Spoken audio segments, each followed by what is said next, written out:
أعوذ بالله من الشيطان الرجيم بسم الله الرحمن الرحيم الحمد لله رب العالمين والصلاة والسلام على رسوله الكريم وعلى أهل بيته الطيبين الطاهرين وعلى صحبه المنتجبين واللعنة على أعدائهم أجمعين من الآن إلى قيام يوم الدين.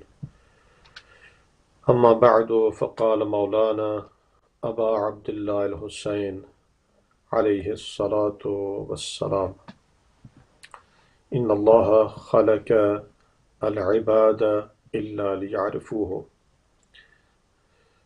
فإذا عرفوه عبدوه، فإذا عبدوه استغنوا بعبادته عن عبادة ما سواه. First of all, I would like to extend salam and salutation to all the viewers of our program today, that is Islam 110. And Alhamdulillah, in our previous discussions, we have been able to discuss very important subjects. And today again, we are with you. And I hope that you enjoy our programs every week on Sundays.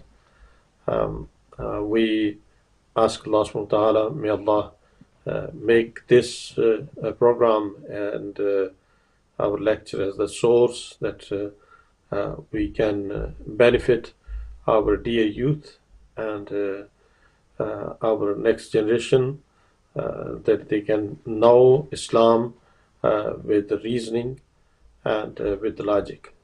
Today, I would like to begin my talk with the speech and hadith of our third Imam, Imam Hussain alayhi salatu wasalam, very famous personality, of course, within our school of thought.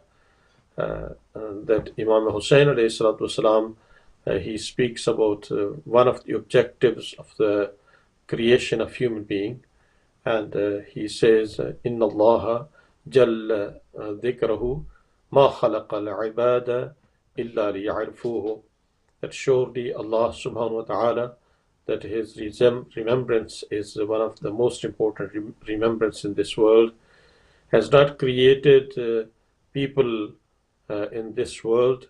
Ma khalaqa al-ibada illa liya'rifuhu, he has not created the people, but he has created that he can be known, that the people, they can know Almighty Allah subhanahu wa ta'ala and they can recognize him. فَإِذَا عَرَفُوهُ عَبَدُوهُ, when they would be able to know Almighty Allah subhanahu wa ta'ala, that is going to be a step towards another important step, that they would be able to worship Almighty Allah. So it means knowing Allah and his recognition and his ma'rifat, it becomes a stage, a step towards the worship of Allah subhanahu wa ta'ala and ibadat of Allah subhanahu wa ta'ala. And why ibadat is important, why somebody has to do worship of Allah subhanahu wa ta'ala. فَإِذَا عَبَدُوهُ اسْتَغْنَوْا بِعِبَادَتِهِ عَنْ عِبَادَةِ مَا سِوَاهُ. And when people, they do ibadat and worship Almighty Allah subhanahu wa ta'ala, they would be able to spared from worshipping or slavery of everything materialistic in this world other than Allah subhanahu wa ta'ala. So that means beyond Allah subhanahu wa ta'ala and other than Allah subhanahu wa ta'ala, they would be able to be free from their slaveries, and they would be worshipping Almighty Allah with the recognition. That means the first stage of every human being, all of us, is that knowing Almighty Allah, that we can know him, recognize him, and have ma'rifat of Allah subhanahu wa ta'ala. As in the previous talk, I had said that Imam Ali alayhi salatu wasalam has said, أَوَّلُ الدِّينِ مَعْرِفَةُ, that alphabet of religion is his ma'rifat. And his ma'rifat is that we can worship Almighty Allah. And worshipping itself has its objective, that we can be free from the slavery and worship of rest of the creatures of this world. It makes us understand that if we do not worship Allah, we will be worshipping everything. And if we worship Almighty Allah subhanahu wa ta'ala, we'll be free from the slavery of the creatures of this world. And this is very important objective. And it is in a hadith, it continues saying that فَقَالَ لَهُ رَجُلٌ, so somebody stands up and asks a question from Imam Hussein alayhi by saying, Yabna Rasulullah, O the son of Messenger of Allah subhanahu wa ta'ala, بِأَبِي أَنْتَ أُمِّي, I would sacrifice myself and my parents sacrifice upon you. This phrase was used that we all be sacrificed upon you. بِأَبِي أَنْتَ أُمِّي. It was an Arabic phrase. It is used most of the time in the meaning that we all be sacrificed upon you. فَمَا مَعْرِفَةُ اللَّهِ. What it means when we say knowing Almighty Allah. What is ma'rifatullah? And Imam alayhi replied, قال معرفة الله معرفة أهل كل زمان إمامهم الذي يجب عليهم طاعته. That if we like to translate ma'rifat for Allah subhanahu wa ta'ala, that means knowledge of everybody's imam, so imam of the age, and their obedience is ma'rifat for Allah subhanahu wa ta'ala. That means if somebody likes to know Almighty Allah subhanahu wa ta'ala and have ma'rifat for Allah subhanahu wa ta'ala, he needs to have ma'rifat of Imam of the age, because they are symbol of all the qualities and attributes of Allah subhanahu wa ta'ala in this world. Allah has reflected in the lives of Ahlul Bayt, that means they become as a reflection of all attributes of Almighty Allah in this world, and through them we can be able to recognize Allah subhanahu wa ta'ala. This is a beautiful hadith as the opening of our discussion today, that we would like to discuss today about a very important subject, that in our day-to-day life, if we like to see signs of God. Of course, this life that we live in, it is a life which is full of the signs and ayat of Allah subhanahu wa ta'ala. Everything in this world, it becomes a sign towards the God. But we would like to give very easy examples for our dear youth, that they can be able to go through, and they can be able to understand and make their reasoning for themselves, that they can reach to the level of certainty, and also it is going to be easier for them, that they can be certain in their fundamentals of Islam. So today, what we would like to discuss, dear brothers and sisters, that if we like to know God, and in this advanced world, that is a scientific world, I can give you an example, that if somebody comes from a very far place and he comes with a beautiful gift for you, as our children today, they are very close with some of the computers or telephone, a set of telephone, and if somebody comes for you bringing a gift, saying that I brought for you very advanced gift, a very advanced set of telephone, let's say iPhone or whatsoever. I don't want to make advertisement of any of the telephone. So any advanced telephone brings for you, and he gives you as a gift, and then he asks you that it's a very important product, and you can open that, look at the specification of this phone. So you open that and you start looking at that, then you open its all the programs, and you start installing apps, and sometimes you may like to look at its memory, various specifications, and because it's an advanced type of the computer or telephone, That is why you would like to look at that. You would like to look at its specification. You would like to have all the apps, and it's going to engage you. As you know, in nowadays in our world, our all the people, they are engaged with that, and we use that like crazy. Most of the time when I travel to various countries, and when I go through the airports, one of the things that I've experienced is very interesting, that people, they are just sitting crazily. Nobody looks at anybody else. They don't look around. Even they don't say hello, hi, salam alaikum to anybody.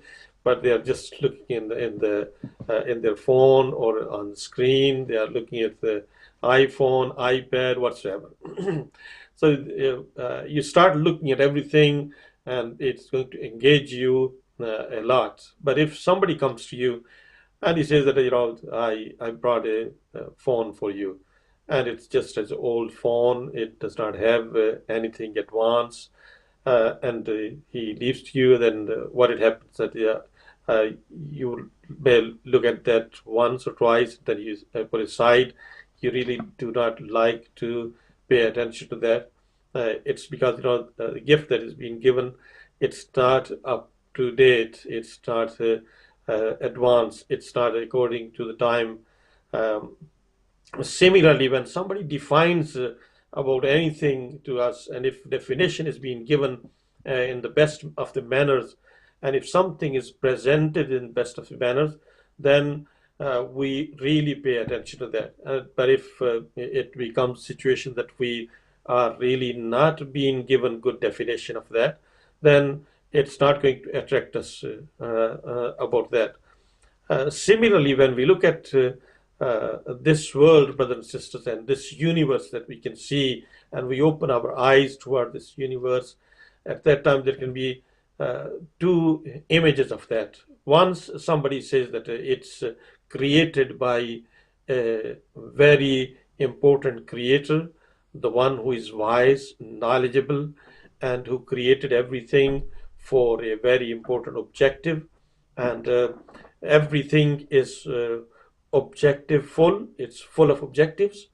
When this is being said, then we would like to look at the universe with one view. We would like to search about objectives of everything. We would like to research about everything, and we would like to know that why that wise creator has created this world. And we would like to know about ourselves, why we are created. We would like to know about rest of things, and that is how we would like to go through the advancement of everything, and our life is going to be advanced, and we would like to know the science of everything, and we would be able that we go through the various planets of this world and universe. But if somebody says that no, this world is just been created, there is no reason for that. If we are being said like that, do we have any enthusiasm to know about this world? Are we going to be attracted towards that? Are we going to go for any advancement of this world? Are we really keen that we would like to know about the secrets of this world? No, of course not.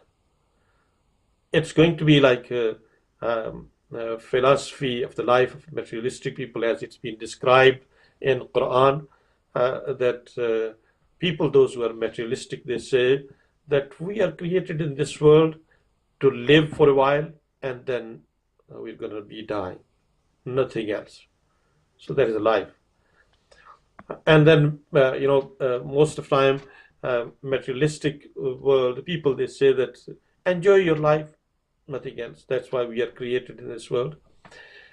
But if other perspective of life, when it's been said it's created by a creator, that is a creator who is the most scientist personality in this world, an authority that is wise authority, a knowledgeable authority, a powerful authority that makes everything for certain objectives, then our view is going to be changed. Our perspective is going to be changed. So that is one of the most important evidences that in our day-to-day life we can see that if we like to have advancements and if we like to look at this world, our view, it has to be right view. And in order to have right view, we need to look at this world with the right perspective as well. If anything that becomes priceless, then we really don't pay attention to that. This world is really priceful. This world is really based on very important objectives. It's a logical world. It is a world that God has created for very important objective, and we are also creation in this world. This is one of the examples that in our day-to-day life we experience many things, and we give price to anything that is priceful, and if it is defined well. But if it is defined with a wrong perspective, then our perspective is going to be completely changed. As you know, when you go to universities, for example, over there, if you are being introduced to a book, if your teacher, he says that there is a writer who has written a book, and writer is so and so, and if he is going to give you an introduction of that writer, that how qualified is the writer, then you like to look at every chapter of the book and you like to read that book. But if he says, oh no, the writer of this book, he's nothing, he has no value, it's just been written, it has no meaning, so what's going to happen? We really don't like to read that book. And if we really look, we are not going to be really careful to read that. If we just read that, then also it's not going to give us any encouragement to read that book as well.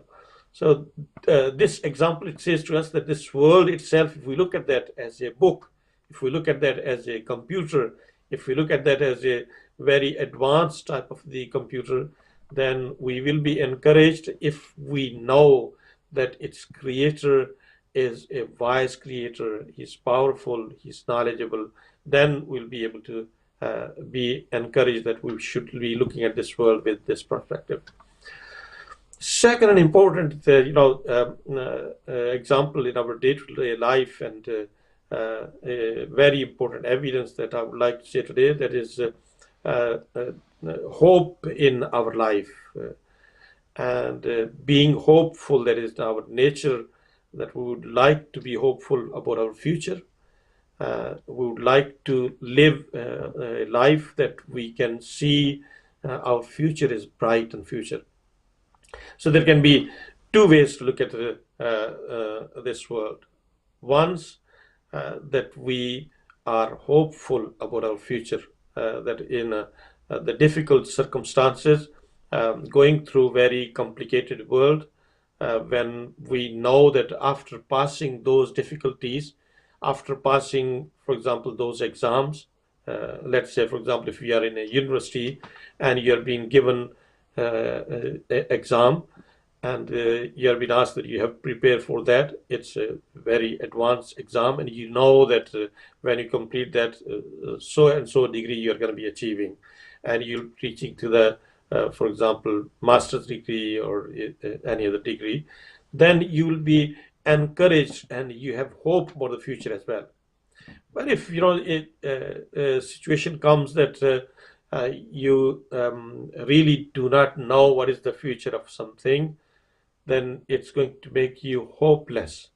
And hopelessness is something that creates stress.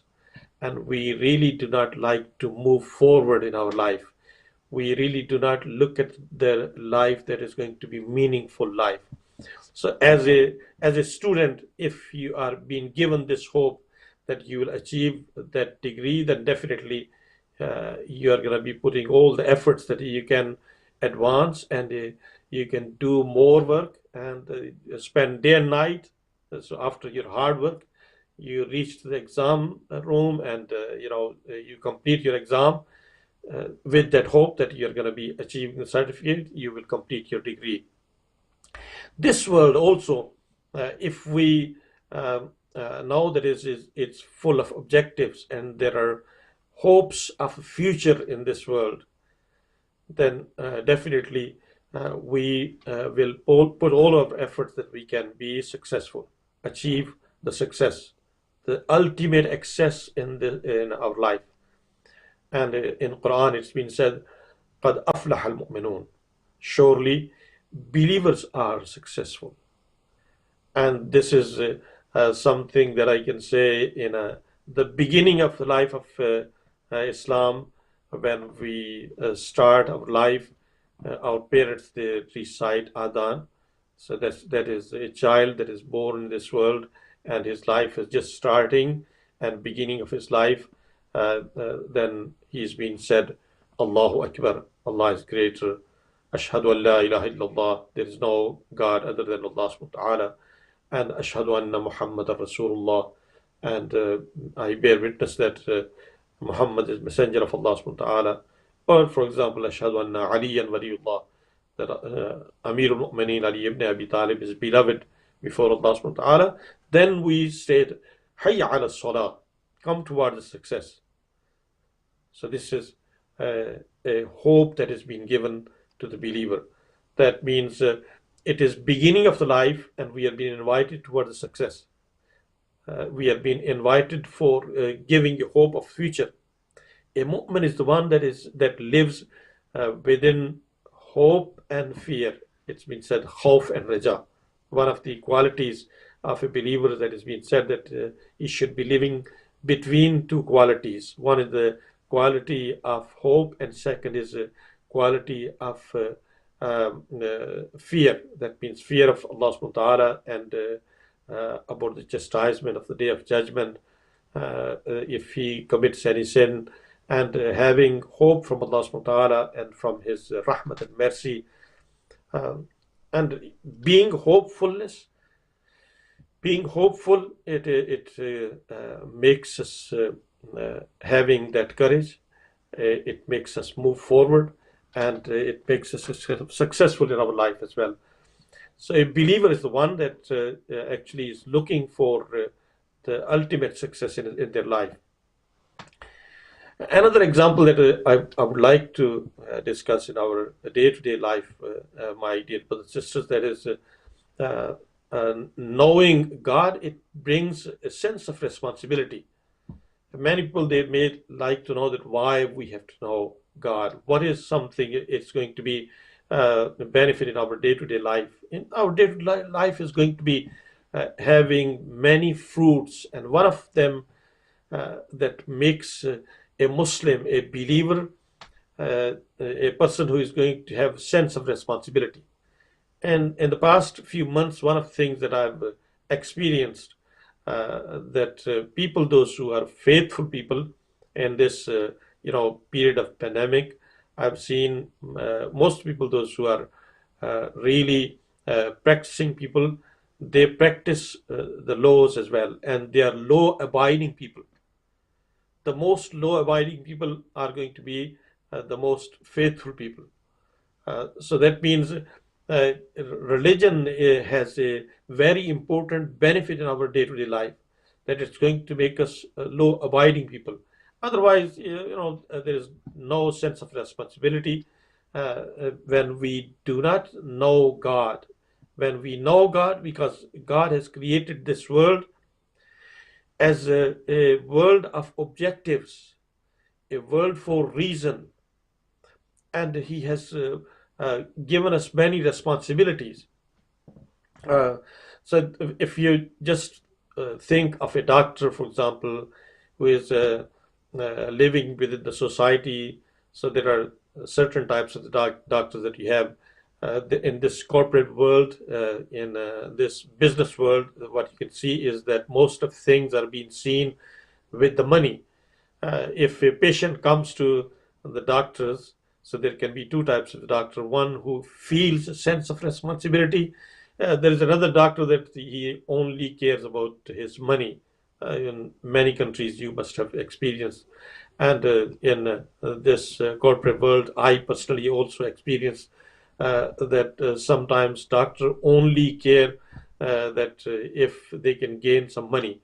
There are many insurance companies are being made, and there are budgets are there, and many companies, they are working for that. and they only care about if they can gain monies. And those capitals that you can see in this world, they are the people, those who gain the money through the people, by these sick people, and spreading some sort of disease, and bringing people in that situation. That one of the doctors, he used to say that we always are ready to do surgery for somebody, because when we do surgery at that time, we can gain money. This is one of the mentality. So in various countries, you can you experience this kind of behavior, that maybe those doctors, or not only doctors, there can be people, those who are in education. Similarly, it's going to be a situation. Any alim, maybe he is using his knowledge just to gain some money, and there is somebody else, as a doctor, that has a sense of responsibility because of his faith. He's going to go beyond his limits, and maybe during the night, if somebody calls, he's going to leave his house just to save somebody life. As he read in the Quran, one of the most important verses of Quran, that it says, "Man ahya nafsa ka'annama ahya nasa jami'a." If a person has been able to save the life of a human being, then it's like saving the life of humanity. This is sense of responsibility. This is something that knowing God, and getting close to Allah subhanahu wa ta'ala, and ma'rifat of Allah subhanahu wa ta'ala is going to create a sense of responsibility. And that is why it's been said that al-muslimu man salim al-muslimuna min lisanihi wa yadih. A Muslim, a believer, is the one that rest of the Muslims and human beings are going to be saved from his tongue and from his hands. This sense of responsibility. So knowing God and getting close to God, it is going to bring that sense of responsibility in our life. And this sense of responsibility is very important, because that makes community as a law-abiding community. It is going to make a community that is going to be a community living under the laws and regulations, and following the rules and regulations. But if a community is kind of community that does not feel that sense of responsibility, then this community is going to be a chaotic community. I can remember in the past months, sometimes we are looking at our communities with a bad view. But I can remember that when Saddam was taken off and his government ended, um, because of the chaotic situation, many people, they tried to steal various things from various places, and they took from the offices various type of stuff, and brought it home because of lawlessness. Whenever there's lawlessness in any community, this is going to be situation. But after a while, Ayatollah Usman Sistani, he gave a fatwa, and he said that all the people, those who have taken their properties from various offices, they have to go back and give that back. It is wajib for them, and it is haram to take any property. So you see, sense of responsibility was there, that brought people again back, and they started following. Although there was no police, no judiciary, so none of the companies have gone to take that property from the house of people, but that was only because knowing Almighty Allah subhanahu wa ta'ala, because of living under the law of Allah subhanahu wa ta'ala, because of the following of a great personality, that is a scholar and a religious personality, people, they have been able to go back and follow the path of Almighty Allah subhanahu wa ta'ala. So this is sense of responsibility, that we can see examples of that within Muslim community in our day-to-day life. That the month of Ramadan starts, and in all over the world, the people, they start fasting. What is this? Who forces them? Who asks them that you have to fast? You should not be eating during the day. It is because Allah has made them as responsible people. When they submitted before Allah subhanahu wa ta'ala, That is how they have become at this stage that they would like to follow their responsibility, whatever they have been asked. It starts the day, and a Muslim begins the day with praying at the Fajr. So, my brothers and sisters, if we look at the knowledge of the God and the sense of responsibility, we can understand that in our day-to-day life, knowing God is going to really in our life, and it's going to make us a really responsible person. And responsible person and law-abiding person is a benefit for the community, and he can be an asset of the community as well. Finally, another thing that I would like to mention today, and especially in this situation that we are going through, this situation of pandemic and coronavirus, unfortunately, that is causing a kind of very intense type of situation. Um, that is a peace in our hearts. Uh, this knowing God is a kind of practice that is going to bring a peace in our life. That is why Quran has said, "Allah bidhikrillahi tatma'innul qulub." Beware that by remembrance of Almighty Allah subhanahu wa ta'ala, there is going to be peace and tranquility and satisfaction in our life. This satisfaction, it comes through remembrance of Allah subhanahu wa ta'ala. Knowing Allah is going to benefit us, that we can be living in the life of peace. I was looking at the articles at BBC during this coronavirus, and many people, they have many experiences, of course, and I have been able to meet with many people during this time, and those who have gone through the hospitals sometimes. So I would like to speak about those experiences that I've heard from many people. That what is something that gives them peace? Brothers and sisters, there are youth, those who were speaking with the BBC, and they said that the only thing that was being helpful during this pandemic situation, and while there was coronavirus and people, they were being completely locked down, only the thing that was really beneficial in our life, that was religion. And religion has helped us. So whatever religion, maybe there was a Christian that was also saying about religion being helpful, and there were Muslim sisters and brothers, those who were speaking about Islam being helpful for them in their day-to-day life, because when you have nothing to do and you're sitting at home at that time, what you can do, either you can watch TV, and you can watch various movies, and how many movies somebody can watch and how many games somebody can play, unless if one becomes and remembers Allah subhanahu wa ta'ala, that is going to bring a kind of peace in the heart, and it's going to take all the distress and stress in our life.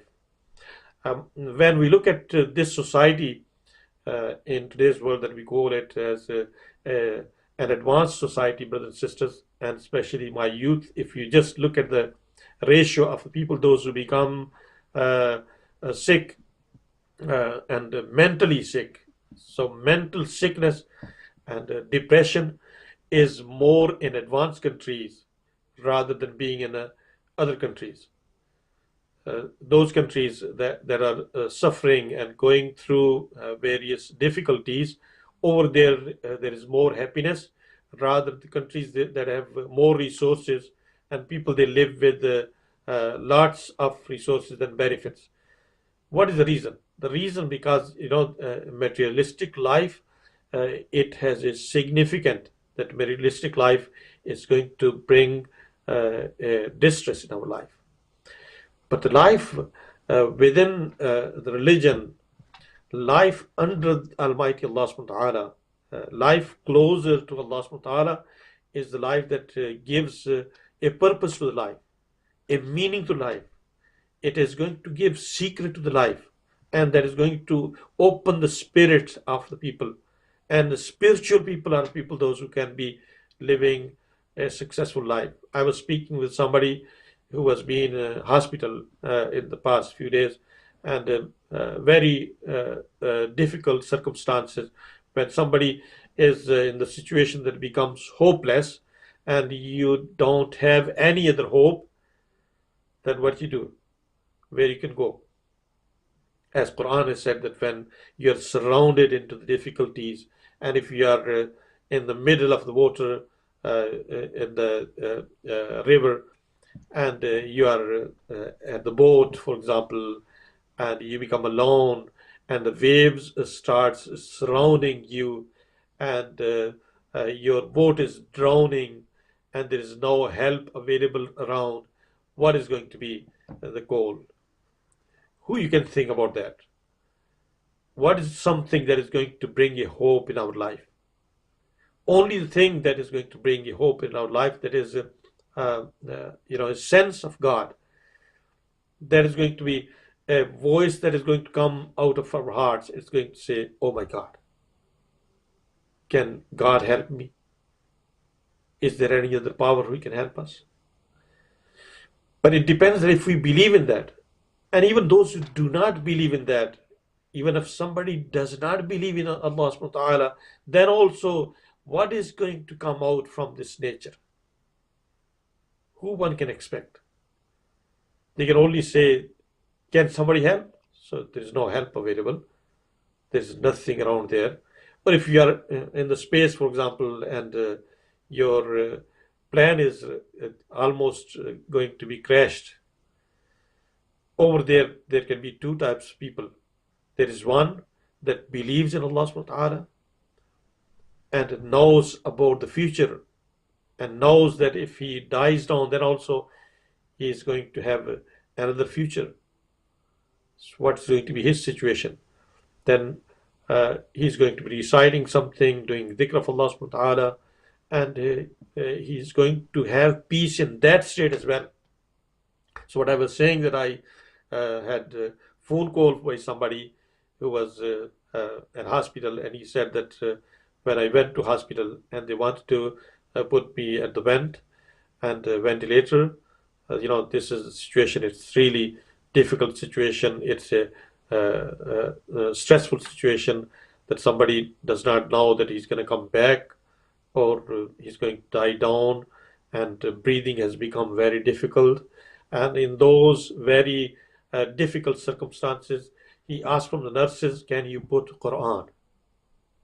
I would like to be listening Surah Ar-Rahman. Ar-Rahman allama al-Quran. As I've heard that one of the hospitals in Pakistan, they cure the people through Surah Rahman. And they put this Surah Rahman in hospitals. When it's recited, people, they become peaceful. So that means there is somebody who knows God and has hope in God and believes in God. His situation in these circumstances is going to be completely different. And because of this hope, he may come back. And Allah subhanahu wa ta'ala gives him a new life. But you can just imagine if somebody does not have hope and there is no peace in the heart. Even if his sickness is going to be less because of unpeacefulness and because of stresses and distress, it's possible that somebody is going to die down because of this stress. So you can see the difference between the people, those who are believer, and between the people, those who do not believe in God. People, those who know God, and people, those who do not have knowledge about God. These are two societies. You need to distinguish between that and learn those ayat that says, Allah bi dhikrillahi tatma'innul qulub. With many type of insistence, Allah subhanahu wa ta'ala has said that beware that only dhikr of Allah subhanahu wa ta'ala is something that can bring tranquility and that can bring satisfaction in our life. You can't buy satisfaction in this world. This world can give you stresses and distress, but it cannot give you peace.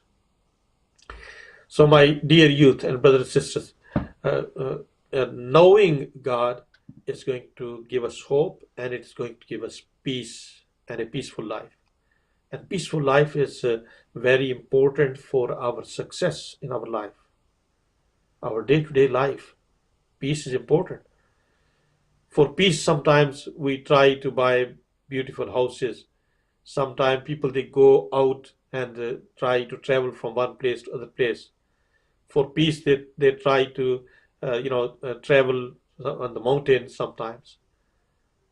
But a very important secret that is being given by Almighty Allah, that when you know Allah and when you get close to Allah subhanahu wa ta'ala, when you remember Allah, it's going to give you peace.